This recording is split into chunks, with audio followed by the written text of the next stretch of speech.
మన ఛానల్లో 1 month back dry fish prepare చేసిన వీడియో ఉంది. డిస్క్రిప్షన్లో లింక్ ఇచ్చాను, మిస్ అయితే ఇప్పుడు చూడండి. ఇవి కట్టెపరిగెలు, గుమ్మడి చుక్కలు. ఫస్ట్ స్కిన్ని రిమూవ్ చేయాలి, మిడిల్లో ముళ్ళు రిమూవ్ చేస్తే అంతా ఫ్లెషే ఉంటుంది. ఒక కళాయి తీసుకుని అందులో ఆయిల్ వేసి ఆనియన్, చిల్లీస్ వేసి ఎక్కువగా రోస్ట్ చేయనక్కర్లేదు, జస్ట్ పచ్చివాసన పోతే చాలు. అప్పుడే ఫిష్ ఫ్లేవర్ ఆనియన్స్కి పట్టి చాలా టేస్టీగా ఉంటుంది కర్రీ. ఇది ఒక టిప్. వంకాయ ముక్కల్ని 2 మినిట్స్ రోస్ట్ చేసి తర్వాత సాల్ట్, కారం తగినంత వేసుకోవాలి. జింజర్ గార్లిక్ పేస్ట్ అస్సలు వద్దు, అది చేపల ఫ్లేవర్ని డామినేట్ చేస్తుంది. ఇప్పుడు క్లీన్గా చేసిన చేప ముక్కల్ని యాడ్ చేయాలి. వాటర్ వేసేసి మూత పెట్టాలి.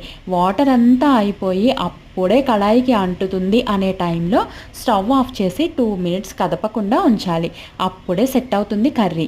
ఇలా చేయండి, ఈ కర్రీ పర్ఫెక్ట్గా వస్తుంది. Smoky flavour, super taste.